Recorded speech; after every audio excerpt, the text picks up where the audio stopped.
Na ką, sveiki visi. Esame prie ežerėlio. Turime savo karpines meškeres užmestas. Mažas atstumas, taiklu.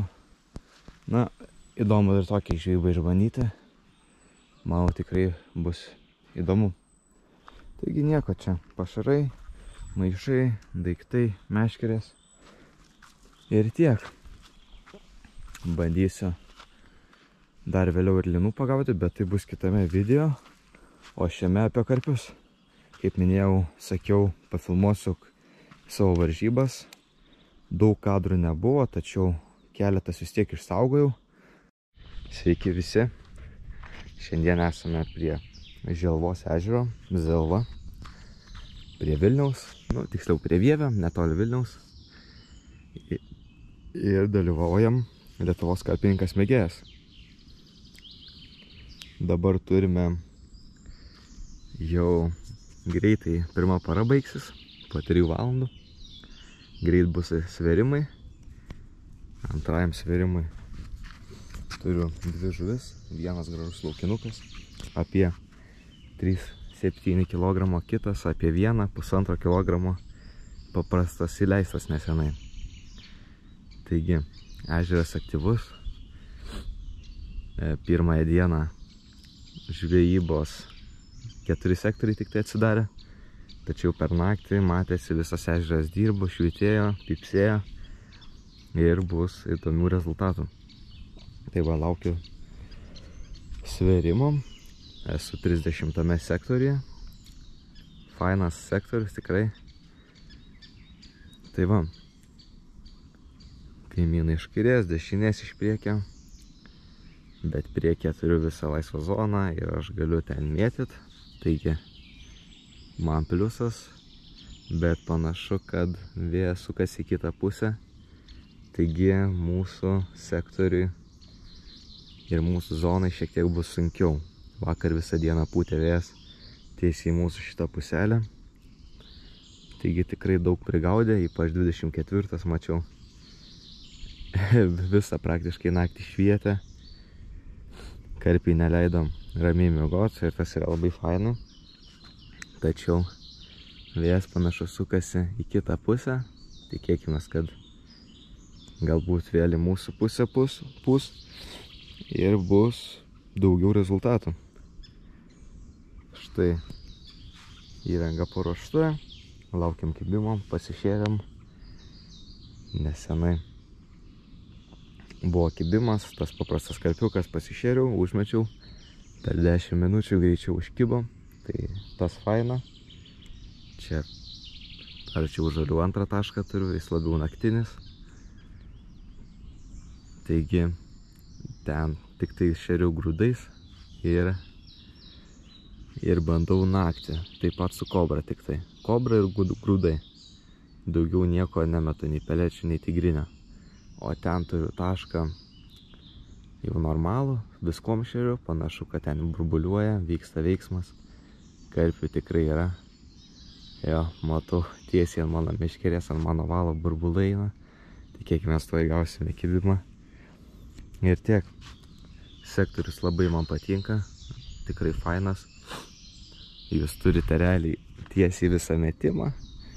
Ir į dešinę šiek tiek. Ne šiek tiek, normaliai, pakankamai kairę nelabai galima mest. Ten jau kitas sektorius eina, tačiau tikrai fainai. Va, čia yra tokios pakilos fainos. Čia va 2 palapinės, viena daiktams susidėti, kita miegui, ruošimui visam.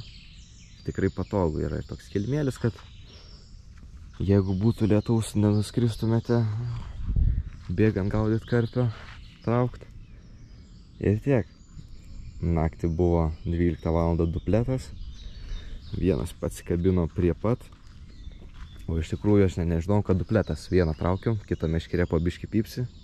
Atrodė, kad užsikabino valas, bet pradėjus traukt pasirodo, sėdi laukinukas. Taigi pradžia visai nebloga. Bandom gaudyti toliau.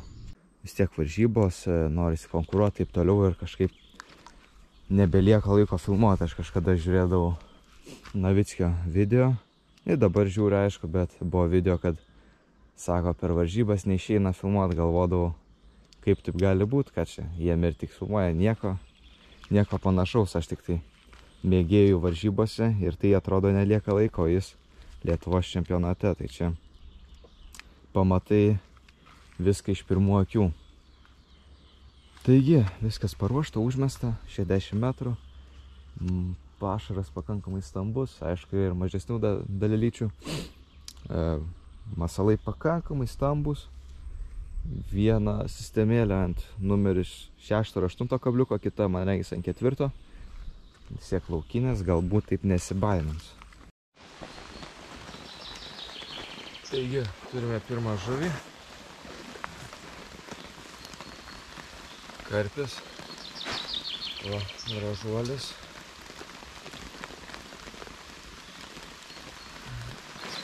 Tai nieko, einame jį paleisti. Na kągi, labas rytas, matėte žuvį.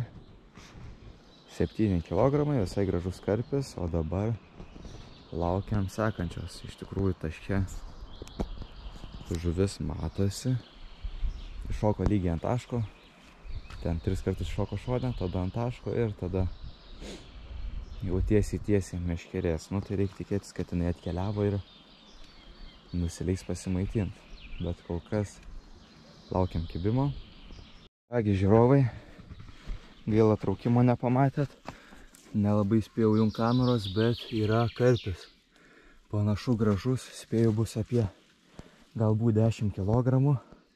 Tačiau čia laukinukas ir jie yra labai stiprus, taigi labai sunku prognozuoti jų svorį pagal traukimą.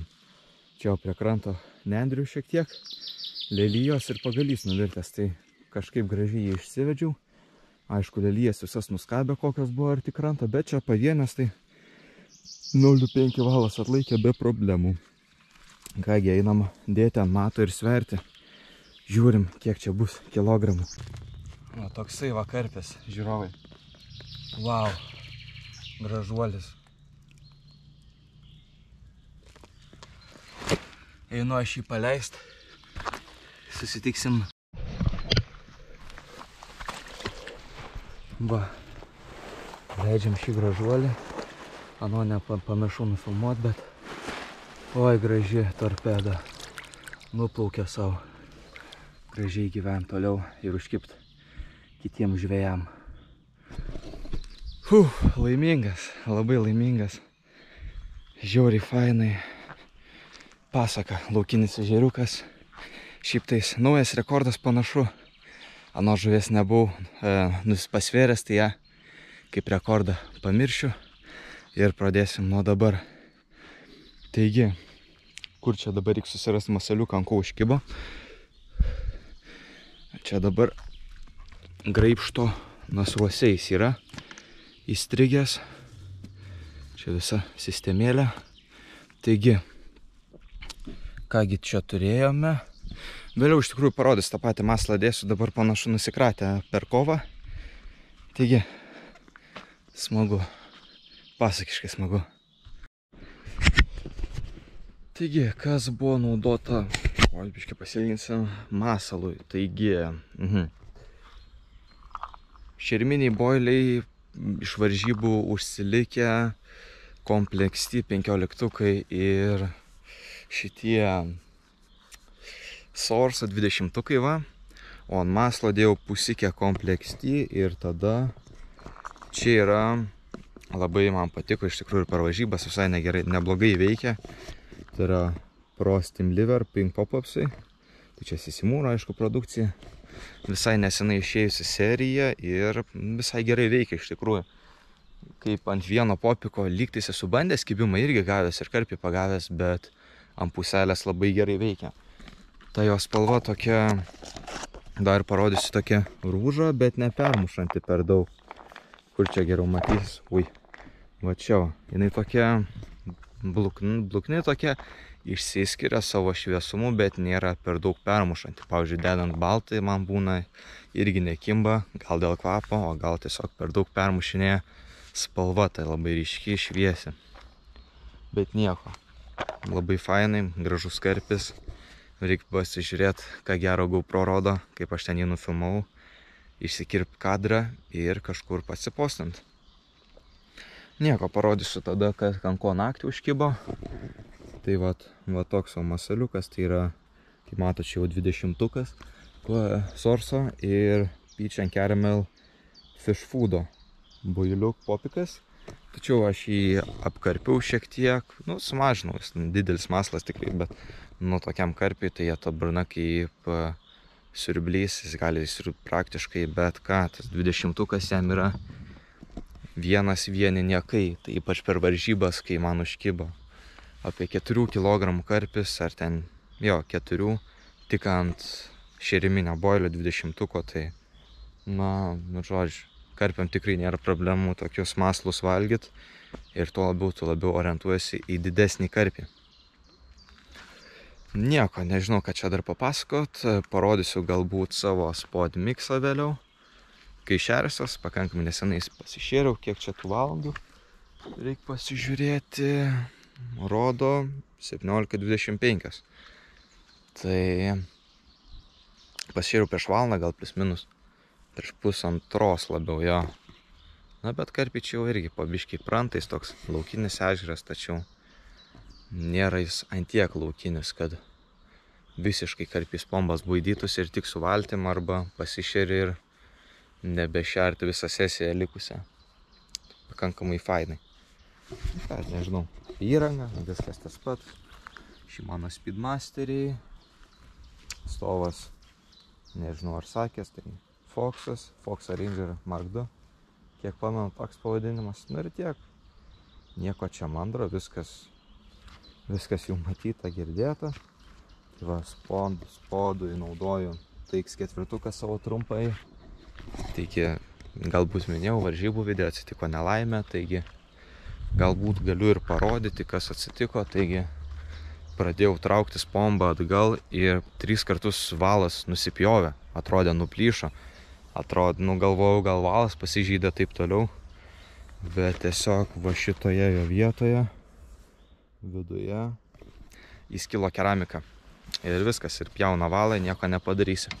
Aišku, šitas kotas man nepatiko spodinimo, taigi dabar pasinaudosiu savo TX4.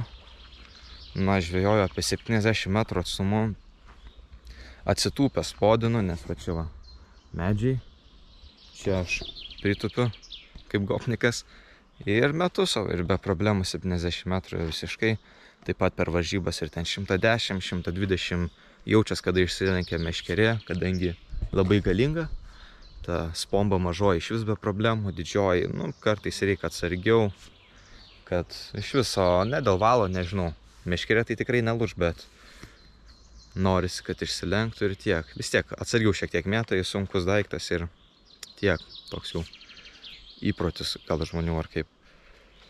Ką žinau, ką čia dar pasakyti, va, graibštas mano. Tai Avido Breacheris, pati ilgiausia versija, tačiau šiuo atveju vietos daug nėra ir jį galima va tai pasitrumpinti. Aš dabar gal netrauksiu, tačiau jis yra iš 3 dalių, tai yra viena mažoji pagrindinė dalis, čia kur tinklas jungiasi pats. Ir tada yra antroji ir trečioji. Tada ten, trečioji yra rankena, o antroji yra kaip nori, prasilgini ar ne.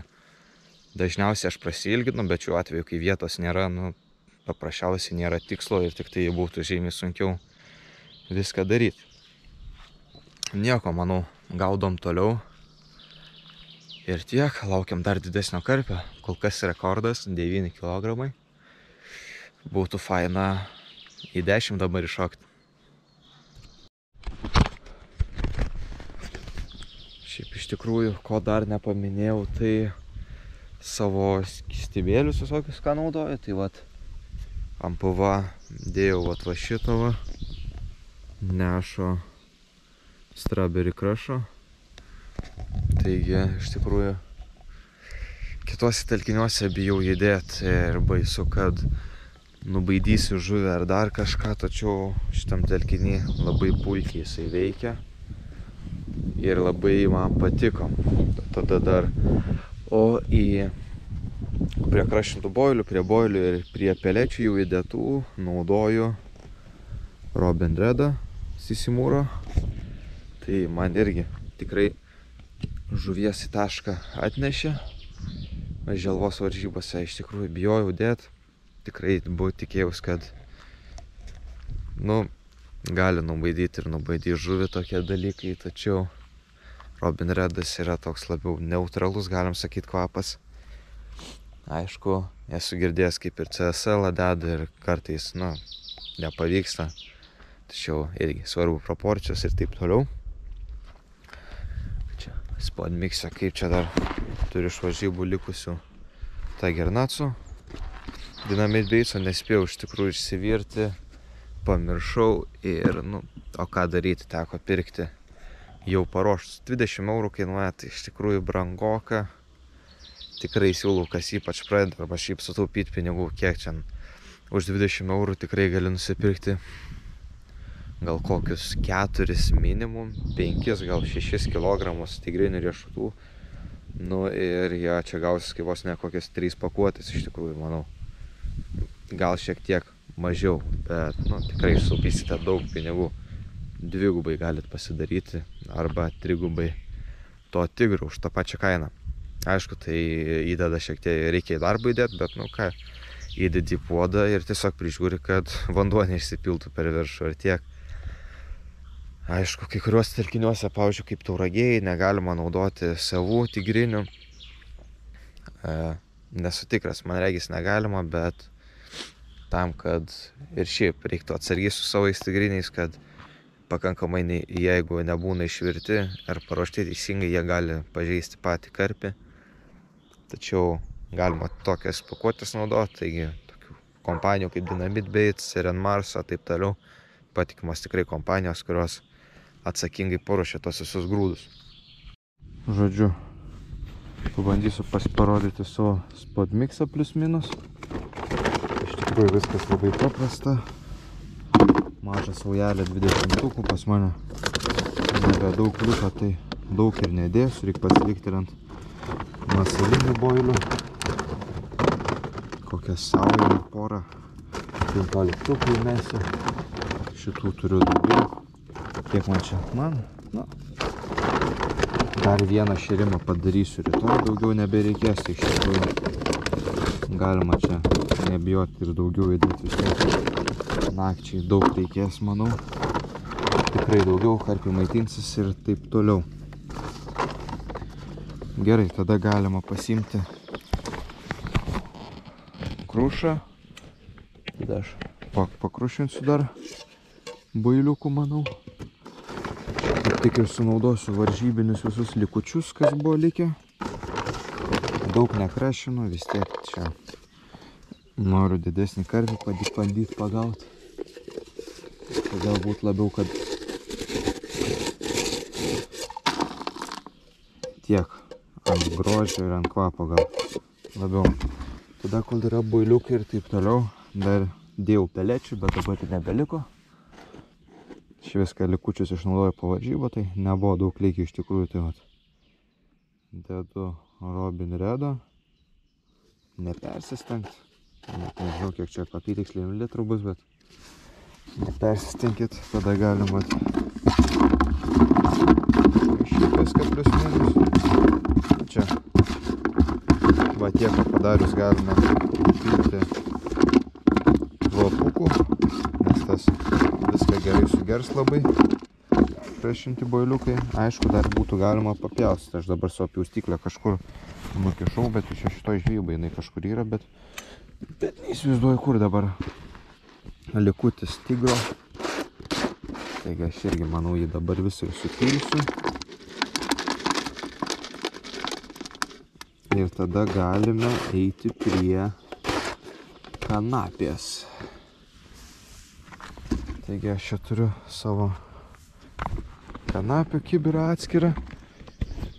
Čia atidarę rasime per daug kanapių išsivirtų. Iš tikrųjų labai padauginau, skaičiuodama žvejybą, bet aš jų daug turiu, tai gal nieko tokio. Man jau čia dar užteks tikrai ne vieniem metam garaže. Ir kiek aš į porą šaukštų dedu, gal šiek tiek per daug, bet nuo kanapės karpiai tikrai neužsikiš. Bandys rausti ir jos ieškoti. Tikrai tai jos galima dėti daugiau, nieko tokio, tuo labiau, kad ateis mažas žuvis, karšius dar koks ir viską damuš ir nieko. Toks paprastas podmiksas ir galime eiti pasišert.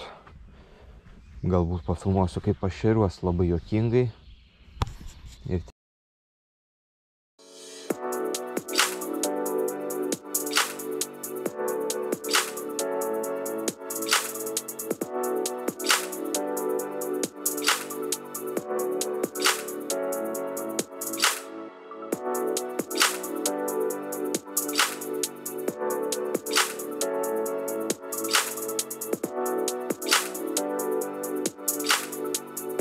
pačioji žuvis.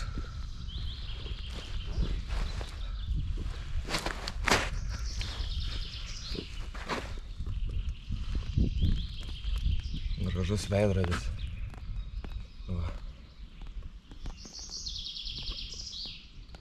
Gerai, einam paleisti čia. O šitas labai piktas.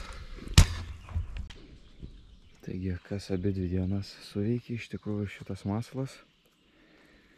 Tai ant jo pagavau 2 žuvis iš 3. Tai yra pičas ir karamelės. Taigi labas rytas. Meškerės užmestos. Ui, kur čia kamera?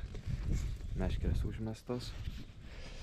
Naudoju 15 su puselėmis papikiukai. 15 ir papikiukai. Per pusę perpjauti ir puselės padarytos.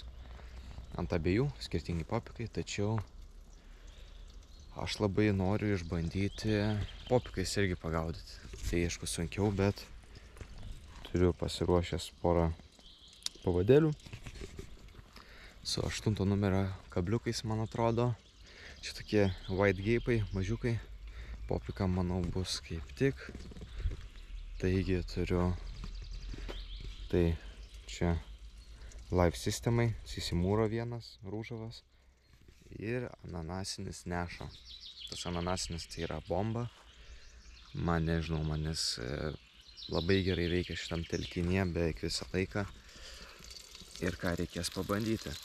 Aišku, kol kas esu bandęs tik su puselėm. Ant vieno popiko gal tik tai viena žuvis pagauta. Ant popiko labai negaudau daug iš tikrųjų. Ir ypač laukiniam telkinyje jie gal labiau prisibijo tos ryškios spalvos.